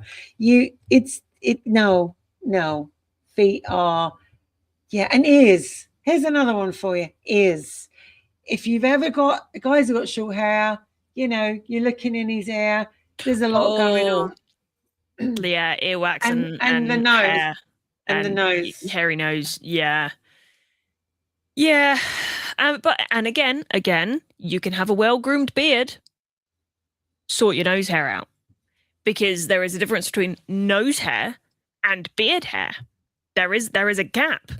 There's also a gap between the back of your head hair and your back hair. I can't. I mean, it feels like we're having a moan about men, but actually, no. It's actually kind of interesting, because some men do want to know what women find attractive and what they don't. But it's also really interesting for me, what makes a man attractive to me. As I've got older, it's about a distinguished looking guy. You know, you see life on his face. He's been there, done it, ticked it off. He's had experiences. He's felt things. You know, he's been hurt, and he is educated. he knows things, he talks about stuff, he's willing to share. He's willing to share, but that part of him. He's also somebody who takes care of himself, smells good, looks good, makes an effort. He doesn't have to be in designer clothes, he doesn't have to have the best car, but he's somebody that he's put together well. He's put together, he knows how to make a difference. It's someone who's only got eyes for you, somebody who's not drawn by a younger model or someone who is drawn to someone else who praises him. It's someone that's confident to say, this is my woman and I love her. Because what makes a man really sexy is when I see a guy who's with a woman and he can think nothing of her, but he's like, God, I love her. Look at her. Look, and it's so sexy to watch a man who is confident in that relationship with that woman. And it doesn't matter whether there was 60 million naked women. When I was married to my first husband, I'm going to give him this thing. Vincent, you obviously you'll always like have this. I'll tell him, not that he watches it, but if he did, that man, you could put that man surrounded by loads of naked women and he'd come back to me every time and he'd say, I don't give a shit about them, it's you. He was, and we were so much like that. Unfortunately our marriage failed, too young, whatever, but literally I respected that, because at the end of the day I felt confident that no matter where he went, he had only had eyes for one woman. That's incredibly sexy. Doesn't mean you can't window shop, doesn't mean you can't go sticky buns, but it means that you're, the woman always knows, or the guy always knows who you're interested in. I also think as well, compassion to animals is very attractive to me. I like someone who gets down on the floor and sees a dog or an animal, whatever, and shows kindness. That means a lot to me. I think kindness to animals says a lot about a human being. Somebody who doesn't show that is not very attractive. Would you agree? Yeah, completely. Because at the end of the day, most animals can't look after themselves in the world of which we currently live. So it's such a key moment where you find someone who does show compassion towards animals, because that will show you more about them than anything else will, really. Because if they're an asshole to animals who, yes, okay, they've got teeth and claws and so on, but who are defenseless, you need someone who is compassionate towards them, who isn't going to be an ass. And also, that's sexy. A big guy or whatever. We were talking about Peter Dinklage. Let's talk about him for a second. We were talking about him a lot the other day. Obviously, a Tyrion in Game of Thrones, and obviously he's in the new Wicker film as well. Peter Dinklage is a very sexy guy. He has a gorgeous voice. He has a great beard. He's an amazing actor. I watched him as, oh my God, in the Roxanne new version. And he was just awesome in that. There's a man who's not tall, but he's incredibly big when he walks in a room. He's confident. And he walks with that confidence as well. He's very confident in himself and his abilities and what he can and can't do. And he's a family guy, and he loves his dog, loves his wife, loves his kids. He's a very sexy guy. He's an awesome actor. So I actually think Peter Dinklage is someone I forgot to put his picture up, but incredibly attractive. There's something about a woman feeling safe with a guy, safe as in the fact that he's got you, he's got your back. He's, as I said, you could have Pamela Anderson in a Baywatch days walking up towards you, and they're like, that's, and he's focused, because, we all look, as I said, but it's how you go about it. The fun thing is when you're sat at a cafe together and you're looking at the same people, because obviously, like I said, my range is quite broad. Yes. So we can both go, oh, look at that one. What do you think? Wait, and just kind of like there is a drinking game where you take a sip of your drink when you think they're attractive. And and that is good fun to play with a partner or even friends. It's good fun. So, I mean, I have to be honest, like I have done that. I've gone out with a guy and we've gone, well, my ex-husband came out with a completely different version, but you know, like, do you think they're attractive? You know, but now I don't get to that point anymore, because at the end of the day, I'm like, there are very few men that I want to date. There are very few men that I find attractive. If I find you attractive and I want to date you, there's something amazing. Nowadays, when I want to date, there has to be something extraordinary that makes me want to go, yeah, you're worth finding out about, you're worth getting to know, you're worth, you know, giving up my single status for. And that is a rarity. I watched Yellowstone, like a lot of people did, and this guy, I want to bring his picture up. He's a very sexy guy. I've left him till last. This is obviously Rip out of Yellowstone. Now, to me, what I love about the character of Rip, he's so in love with oh my god, I've forgotten her name. Oh, damn. Oh, I think I've seen a clip of this. What is her name? I know. I don't know. My tongue. I don't know her name. Know it. Let me bring it up. Dustin. But yeah, I think I've seen a clip where he's at a bar and a woman walks up and she's like, "Hey, do you want to have some fun?" That's the one. And he goes, "Well, you'd probably have to speak to my wife," or something like that. And first off, he says, "Sorry, darling, I'm not interested." Yeah. I'm married. And she still doesn't back off. And then he says something like, "You'll have to speak. My wife's just over there." And like the camera turns and she's just stood staring. Yeah. And it's like, right, okay, you're about to get your ass handed to you. Yeah, that was very good. I have seen that clip. It's Beth Dutton. And the thing about what I liked about his character, and he only has eyes for Beth. And she, whatever problem she's in, he'll come running. And he's our knight in shining denim. And he's a good-looking guy. And I actually dated someone who looked a lot like him in Canada. And it was very pleasant dating experience, as you can imagine. But he was a very good-looking guy, and he looked just like him. But I also think as well, it's not about the six-pack. It's not about, you know, a good fitting pair of jeans and a great looking bum goes a long way. You know, we do tend to like that. Somebody who dresses well, who knows how to put themselves together, whether they're wearing casual or wearing not. That's very, very attractive. You know, they walk past you. What I love is when a guy walks past you and you're like, and you go, what's that smell? Oh my God, you smell good. You know, and I believe in complimenting a guy. Even if I don't know him, I'm in the supermarket and they walk past and they smell good, I go, "You smell good," and they go, "Oh, thank you." I think it's really important to do that. And also with this, I'm trying to think of his name. It's Carl. That's his name. Carl Halser.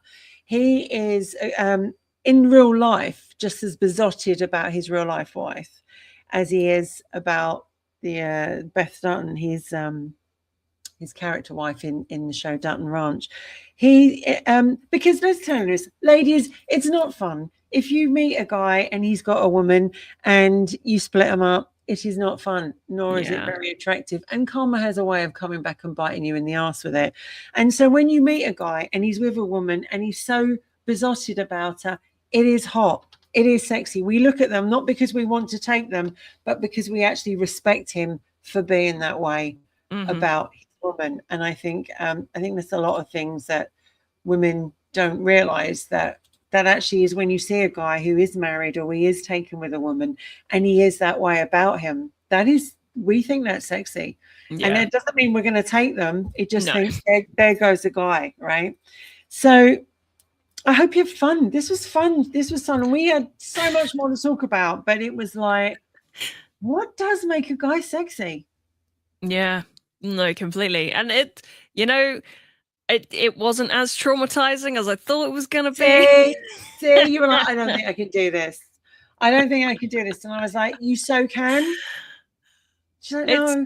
I don't It's think funny so. because I think these days I do still find men attractive, obviously. But if I was sat in that cafe, people watching, I would probably find more women attractive. Mm-hmm. But is that because women tend to look after themselves more? That could be a key Did factor. you see that TikTok video? And it's like, oh, was it on? What was it on? I think I put it on my Instagram because I put so many stories up on my Instagram. But literally, there was one where you've given up your dating status and you're in the bed and he's in the bathroom and you're hearing all the noises and you're like, oh, good Lord. Why did I give up being single? And you're Yeah. hearing the belching and the farting and the snoring and the scratching and the ball scratching. It's not attractive, guys. No. It's really not attractive. No. We don't need to see that. And I don't understand the men who stand there with their hand down their trousers. Like, it's not going anywhere, bud. It's not going anywhere. Why are you holding on to it like a fucking gear stick? Like, it's not going anywhere, my dude. I know. It's still there. It hasn't fallen off. You know, it's like, I just have to, and they do that little squeeze with them, don't they? They do that little squeeze. And you're like, is it us going around like doing the Les Dawson, you know, like that? You know, is that what it is? Maybe. I'm not entirely sure. I love that. Les Dawson, when he used to do the sissy and he had the fake boobs and he'd always be doing that. And that was so funny. It was we wanted to do a show that was a bit more fun and a bit more informative because we've had some great shows on, and Wicked Women has gone down a very different road where, you know, there's lots of changes coming along. There's been quite a lot of deep ones recently. There has, and we wanted to do one that was kind of fun and kind of like let's have, you know, and we're not saying, listen, we love men. We think men are fantastic. We're not against you in any way. We're just trying to give you some hints. Yeah. That basically tip, wash your ass. Wash your ass. Clean your teeth. Wash your ass, clean your teeth. It is that's very true. I'm just looking at I was gonna say one more, but it was too bad. Yeah, I know. I was hearing your pain. Let's have a look at our shows that we've done. Where Do You Belong? That show just keeps getting bigger and bigger. That is getting such a following. I'm really, really grateful. We loved doing that show. It was fun. It was a show that really took you down different rabbit holes of what about this or what about that. And we are going to cover more. Yeah, we're going to cover more subjects like that. So Where Do You Belong? That was a great show. And then Brookwood and Beyond with Paul Allen. That was a great show. That was fun. Paul is always great fun to have on, especially now he's doing his Captain Jack. That was really fun. I saw so many Captain Jacks on the weekend, and I was like, is that him? Is that him? Is that him? I know. You almost want to, like, you know, is that you, Paul? Show us you under there, Paul. Shows the man behind the bed. And obviously Beyond the Sixpack is today. Let us show what this Sunday, not next Sunday. This Sunday. This Sunday's going to be about. Let's just bring it up because I do have the. It should be another good one, isn't it? This is going to be a really, really good show. Oh, yeah. Reincarnation, one soul, many lives. We've had so many people ask us to do a show on past lives, reincarnation, etc. And so we've heard that, and we will be covering this Sunday, 9:00 UK time. And do you remember the times for the other places, Sparky? 4 p.m. Eastern, 3 p.m. Central, 2 p.m. Mountain. Absolutely. Well done, girlie. Hey. So this is the show on Sunday, Reincarnation, One Soul, Many Lives. And then we have a slight break on the 23rd. But actually, Sparky and I may actually do one on a Tuesday again. Because if we can't do that, there will be no show on the 23rd. But we may do one, if you're very, very good, on the 18th. We might do one on the 18th. And then we will be back. Yes, behave. And then we will be back on the 30th as well. And then that is August done. We've had a really good show, and it's been really good. And we have an amazing guest coming in. I think it's September or October time, who's never been on the show before. I've kept this guest quite quiet, but he's very, very entertaining. And Dwayne Klassen returns as well. I always love when Dwayne comes back on. He's so full of information. I absolutely love that guy. There's a few guests coming on, and I think the lovely Paul will return one of these days. I said I'd drag him on for something.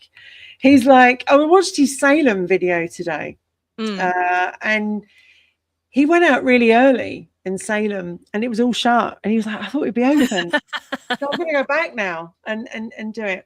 But apart from that, Sparky, what's your week? How's it looking? This week I am streaming tomorrow evening, playing video games. And then on Friday I'm also streaming, and I think I actually have this weekend off. Ooh. Well, other than Sunday, of course. Yes, other than Sundays, because we will be back on Sunday. In the meantime, I want to thank everybody that follows Wicked Women. We've been going 3 years, and we're still growing. We're still learning. And we've had lots of lovely ladies join us in that time. And obviously Michael as well has been with us. And I said to you earlier on this year that Wicked Women will go down a different road. There'll be different kind of shows, lots of different guests and different dynamics. And so thank you for staying with us when we're going through these changes. And please like, share and subscribe. We need to get the word out. We are a podcast by women for women, but we always say to guys, come in and join us. And, we need to do one about what men don't find attractive about women. So that way we've done it both. We've shared it out. I think we need to do that. Carly says it's a really good day to take a break, as she will be at the ocean and driving home on the 23rd. I know that where I am, I could be at an ocean within an hour and a half to 2 hours. Also, yeah. But it's not the same. No. The beaches in the UK are awful because they are not looked after. The ocean itself is not very nice. On one side you've got the Atlantic Ocean, and on the other side you've got the North Sea. And the chemicals. And yes, and the poo. Some organizations regarding water who like to pump sewage into rivers and oceans and things, and I don't particularly want to be out paddling and notice something float by. Don't. It's just, I don't know. It's not attractive, is it? It's no. Maybe Copenhagen did this to me. The fact that I could swim in the harbor and I knew it was clean, and the reason why I knew it was clean because there were so many freaking jellyfish, but I knew it was clean, and I come back here and I know. I feel exactly the same. And you know what? When you go to Copenhagen, you're going to have to do a little wicked diary. And so because I did one, and I must do another one, but do a little wicked diary, because I'd love to see the whole thing, because you're going on your own from start to finish. I think that would be really, really cool. My next one is in October. I am really hoping to fly away very, very, not that far away, end of September, October. And I'm in two minds about where I'm going to go. But wherever it is, it would be good to have a break, and I will do these little videos as well. So please let us know about some of the subjects as well that you'd like us to talk about, because a lot of people want some spooky stuff. So we are going to do that, and especially in the month of October. Val and I always used to do it in October. In the month of October, we will cover pretty much a lot of spooky stuff. There'll be ghosts, there'll be hauntings, there'll be eerie things and tarot, and I maybe even do a few tarot readings. How about that? That would be quite fun, wouldn't it? I would love that. I keep thinking I need to get you to do a tarot for me. Yeah, I do keep thinking that, but I don't know if I'm too close, because I know when I spoke to Mum about it before, She said that sometimes she couldn't have a tarot from you because you were too close in regards to, obviously. Well, I can read your future. I can read your future, but it's like I know a lot about your past. I also want to say that I haven't forgotten about this show. It was a show that we had to postpone. I'm trying to bring up the cover for it. But we haven't forgotten this show either, This Country, My Dog, because a lot of people ask me about this show. We haven't forgotten. This will be coming in because we are. Did you see the basset at the end? Let's bring it back. The basset and the bulldog. The basset and the bulldog, right? And you know, that's just, you know, how could you not have the basset? But we are a nation of animal lovers, and I think it's, you know, it's a cool subject to talk about because there's a lot of fucking cruelty in the world, and not against the dogs. So, Sparky, that's it. It's time to go to bed. It's 11 o'clock. Yay. I have to feed the hound. I have to go to bed. But it's been a fun night chatting about these fine-looking men that we thought were very sexy. I do recommend looking more into Walton Goggins, by the way. I think you would like quite a few of the things that he's been in. Look at that man. And he's got that glint in his eye as well. Oh, behave, darling. Behave. I recommend. I can only recommend. He's been in a couple of quite funny things as well. Because between him and Danny McBride, they have there's one called Vice Principals where he plays a very, very camp school teacher. And it's hilarious. It's absolutely hilarious. But I also think that you would very much like Justified, because he plays the bad guy in Justified. And what I love about Justified is in the first season, he was one of the guest stars. So like you have the main titles, and then it starts the program, and then the names pop up down the bottom. And he was one of the names that popped up down the bottom. In season 2, his name got moved into the main titles, and I was like, "Oh, he's been upgraded. Good. He's not going to get killed off." Yeah, I highly recommend, because it's cowboys. It's all Southern. It's Timothy Oliphant is the not sheriff. What was the one they said is the best looking, the sexiest looking guy, and you and I both disagreed with that? Oh, there's so many. It was so many. We were like, no, I don't think that's very sexy at all. Let me just Google sexiest man 2026. What fucking year are we in? Oh, I don't think they've chosen for 2026 yet. Well, the 2025 wasn't, I didn't think was that sexy. 2025 was Jonathan Bailey. Oh, I forgot. I'm going to put the banner just up 2 minutes. I've found 2 more points of what are not sexy. You're not over your ex. Oh my God, yeah. Yeah. And you're not over your ex, and all you talk about is your ex. Yeah. And we can quite clearly see you're still in love with them, and it doesn't make us want to get involved in a relationship, because why would you when you're still got them in your head and your heart? There's not enough room. So there's one other one I can think of as well is you can be a mama's boy. You can love your mum, right? That's absolutely fine. But there is a limit to when it becomes, this is an issue. And partially a very obsessive mother-in-law as well. That can turn me off of the guy, because the mother-in-law is basically saying, you're not good enough for my son. You will never be able to give him what I can give him. And I'm like, that's gross. Yeah. Like I like it when someone loves their mum. That's great. But there's a limit. I agree. The other one I was going to say as well is someone who has a drink problem. Oh my God. Yeah. Or a drug problem. And it's like, listen, love, or an addiction problem. It isn't attractive. We don't go away thinking, God, I really need to see you get drunk again. Or I need you to act like like that again. It isn't sexy. Yeah. You know, I can't get too involved in this because of a lot of things that have happened within my life recently.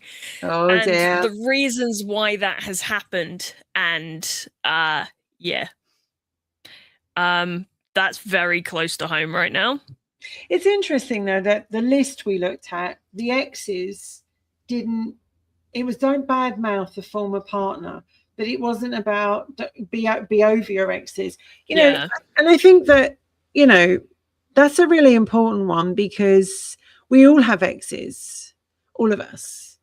But when you see someone who's clearly in love with their ex and is in either denial about it, you're just like, I'm no. You want someone who's got their shit together, knows what they want, and actually goes and gets it. And if that's you, then that's even better. When you've got someone who's wishy-washy, that's not sexy. Somebody who's like, well, I actually had someone say to me, and I'm going to word this different to how they worded it to me. They actually said is, when you've overcome them in my heart, then you know you've got me. Jesus Christ. Words. And I felt that was quite insulting. Why would you even? That was quite insulting. Why would you say that to a person when you're quite clearly still involved in your heart and your head with somebody? You shouldn't even be dating at that point. Nobody should eclipse an ex. Nobody. Because everybody comes on their own different level. And just because that ex didn't work out or it was wrong, you can't eclipse someone. You can't overtake them. You are your own person, your own individual person, and you must be seen and treated that way. And I think that was a very harsh thing to say. And it was kind of, it was kind of odd hearing that, I have to be honest. And I think that people don't realize when they say shit like this, it's like, have you really heard yourself? Have you really heard what you said? Because it's not sexy. It's not attractive. Oh, and another one is going to the bathroom in front of us. Not all of us find that sexy. No. If I'm in the bathroom brushing my teeth, you fucking wait. I don't want you pissing next to me. I mean, you know, I don't mind the odd occasional, I've really got to go for a pee. But when it comes to number twos, I'm really drawing the line. Yeah, that's a no for me. That's a no from me. That's a no from Sparky. But those are the ones fucking wait. Those are the ones that I thought about, and they weren't on the list. And I was like, actually, we've got to bring them up. And there's so many more. We could bring up so many more. Write down in the comments what I would find interesting is any women that are watching this, please write on YouTube under this show what is sexy in a man and what is not sexy. I would be very interested to see the comments you leave. Anyway, apart from that, we are going to leave and go to bed. Sparky, as always, it's a bloody fine pleasure to be with you. It is always a pleasure to be here, my darling. I hope my tired voice wasn't too much for everyone today. Oh, it worked for me, babe. It worked for me. I will be back with you on Sunday night at 9 o'clock. We are doing the past lives and reincarnation. Really looking forward to that show. It's going to be amazing. In the meantime, yeah, absolutely. And please, people, come in and join us with your stories as well. Have a safe week. What's left of it, a cool week. It's going to be incredibly hot in the UK, so drink water. Leave water out for animals, drink lots of water, keep your pets in, don't take them in the car, please don't take them. Please do not walk them at 2 o'clock in the afternoon when their paws are going to get burned on the asphalt outside. Yes, because you try. on the floor. Yeah. Take your shoe off, put your foot on the floor, and tell me that you think that's okay to walk your pet. I know. Keep your cats indoors too, because they Exactly. don't realize as to what's going on. I was just going to say, keep your cats indoors as well. But you do see them stupidly walking down the road with the dog, and the dog's feet are going like this. You know, it's just not cool. So anyway, I will see you hopefully on Sunday, where it's either raining or it's completely cool, and it's going to be a great show. I miss rain so much. Please rain. Please rain. I miss rain so much. Where is the rain dancer when you want one? This fish needs rain. All right, darling. I'm actually going to go out with a completely different ending. I have no idea what ending this is. I just thought it might be fun to go out with a random ending instead of the usual one. It's going to be fun. We will see you all on Sunday. Forgive me, I don't know who this is. I'm just pressing this button. We'll see you Sunday, 9 o'clock. Lots of love. See you soon. Bye. Bye.